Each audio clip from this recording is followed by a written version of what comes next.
સાધકનું જીવન એટલે યુદ્ધનું જીવન.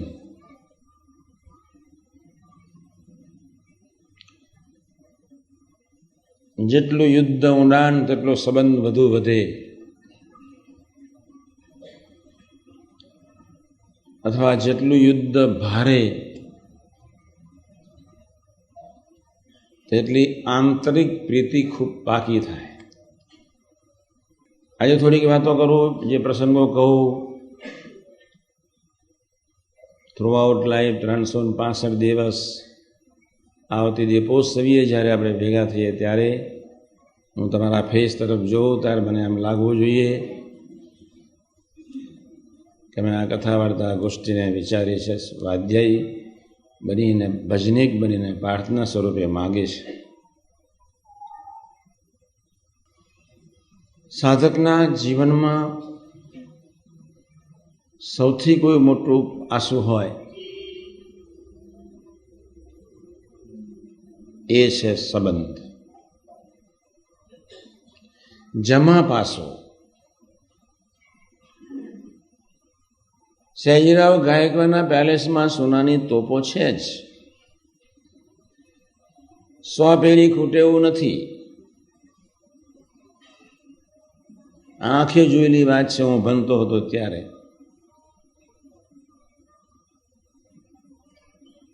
એમ આપનું કોઈ જમા પાસું હોય તો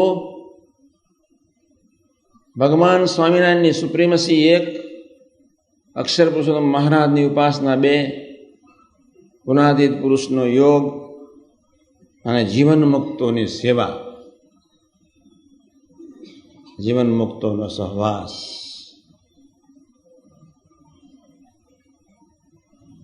આ એક આપણા જીવનનું સૌથી સર્વોત્તમ જમા પાસું છે.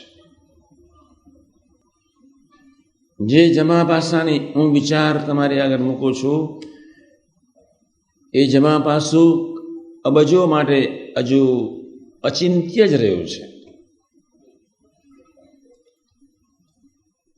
ખાલી કાલ્પનિક અવસ્થામાં જ રહ્યું છે. પ્રભુએ એક સાઈડે જ્યારે સુંદર જમા પાસું આપણને આપ્યું ત્યારે શા માટે એના વિચારમાં ન રહેવાય? કાકાજી વર્ષો પહેલા વાત કરતા હતા, પ્રારંભ એ જ પૂર્ણાહુતિ. ભગવાન સ્વામિનારાયણે વતનાથમાં લખ્યું, અમારો સંબંધ એ જ પરમ પદ, પરમ કલ્યાણ. આપણે 1 વર્ષમાં આવતી સાલ તમારા મુખારવિંદ જુદા જોવા છે. હું જે વાત કરું છું, ન દેહના રોગ, ન ધનના રોગ, ગ્રહસ્તો બી, ન મનના રોગ. આ વાતમાં જ્યારે તમારી ચાંચ ડૂબે, અથવા આ વાતમાં જ્યારે વિશ્વાસપૂર્વક એનું મનન ચિંતન થાય, અથવા આ વાતમાં તમારા મન બુદ્ધિ સ્થિર થાય, એટલે ત્રણેય રોગનો ભાર ખતમ થઈ જાય. અવિશ્વાસ એના જેવો કોઈ ભયંકર પાપ નથી કે આ સંબંધનું એ જમા પાસું અને ક્યાં અંતરની ગટરનું એ ગંદુ પાસું. ગંદુ પાસું એટલે માયિક પાસું. માયિક પાસું એટલે રજોગુણ, તમોગુણ, સત્વગુણનું પાસું.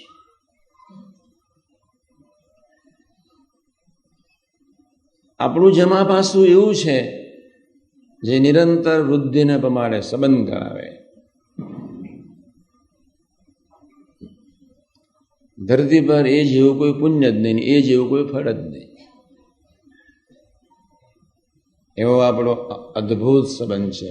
એ જેવું કોઈ પુણ્ય નહીં, એ જેવું કોઈ ફળ નહીં, અને એ જેવો કોઈ આનંદ નહીં. કથા વાર્તા કરવી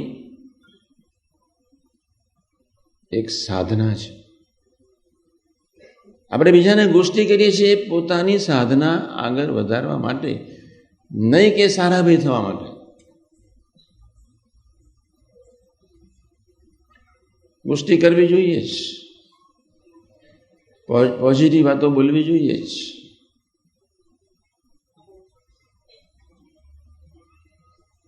સંબંધ અને સારાભાઈપણું બે શબ્દ કેટલા બધા અનંત માઇલના છૂટા છેડા જેવા લાગે. ક્યાં પ્રભુનો સંબંધ અને ક્યાં ક્ષુદ્ર જીવોની સારપની સસારપની વૃત્તિ.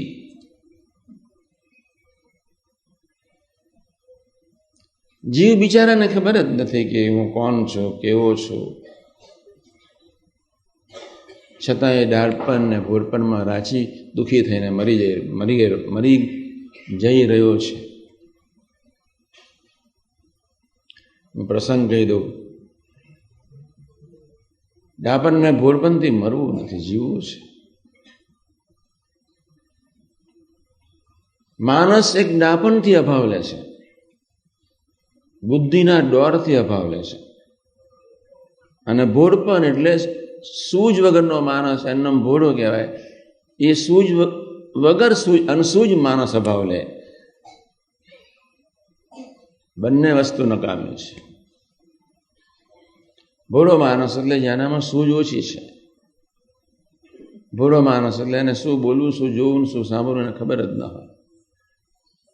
ભોળો માણસ ઘણી વખત બહુ વાક ચાતુર્ય બહુ હોય, પણ એની ગુનાધિત બેંકમાં માઇનસમાં જ જમા થતું હોય. એક અનસૂઝ વ્યક્તિ એટલે ભોળપણ. છજુ જ નિરંતર કર્યા કરે, પોતાની સારપનું પોષણ જ કર્યા કરે, નમડાપણ. ગુનાદાંશને બે રોગ ભયંકર ગણ્યા ગણે છે. અને બંને પાપમાંથી નીકળવા માટે ભૂલકોના માર્ગે ચાલનાર એવા ભગવદીના પ્રસંગની ખૂબ જરૂર છે.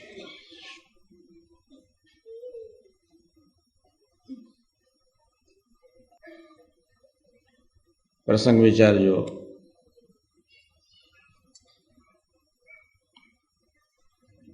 સલાડની ધરતી પર સ્વામીજી એક ઘરમાં પધરામણી કરી રહ્યા હતા, મારો હાથ પકડીને.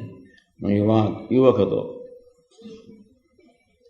બાજુમાં જ એક વર્તનિયા શું કહેવાય આપણે ગામમાં, શાસ્ત્રીજી મહારાજ સલાડના મંદિરમાં આવે ત્યારે એ મંદિર વાળી જાય, આગળ ચોક સાફ કરી જાય, બાવન બધું ઉતારી જાય, સાફ સફાઈ કરે. તે સ્વામીજીને યાદ એક લીટી, દરેક પ્રસંગની પાછળ એક લીટી યાદ રાખવાની છે.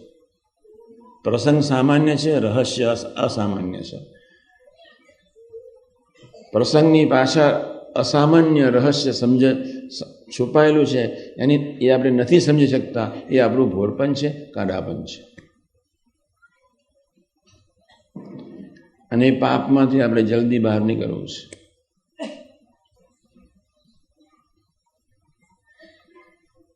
સ્વામીજી મને કહ્યું કે જો આ શાસ્ત્રીમાનનો પ્રસાદીનો સેવક છે, તો ઘરમાં જઈને એને કહી આવો કે જોગી પધરામણી આવ્યા છે. એટલે હું તો ભાગ્યો. સ્વામી પેલા બાજુના ઘરમાં, પેલાના ઘરમાં જઈને પેલો તો ઉકો ટટકારે. સ્વામી બાપા આવ્યા છે, બાપા આવ્યા છે, અહીં પધરામણી આવવું છે. પાછળ જઈને ઉકલું ફેંકી દીધું.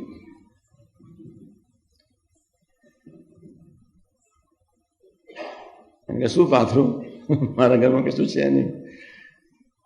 કાંઈ ના હોય કશું વાત, કોઈ વાંધો નહીં. જે હોય તે ચાદર હોય તો ચાદર. મને ગોદડા છે, પણ અમારા ગોદડા કેવા ના પથરાય. મેં કોઈ એકાદ રૂમાલ છે, રૂમાલ? તો કે હા, એક રૂમાલ પડ્યો છે, ધોયેલો છે, પાથરી દે. મેં કોઈ કહેનાર માર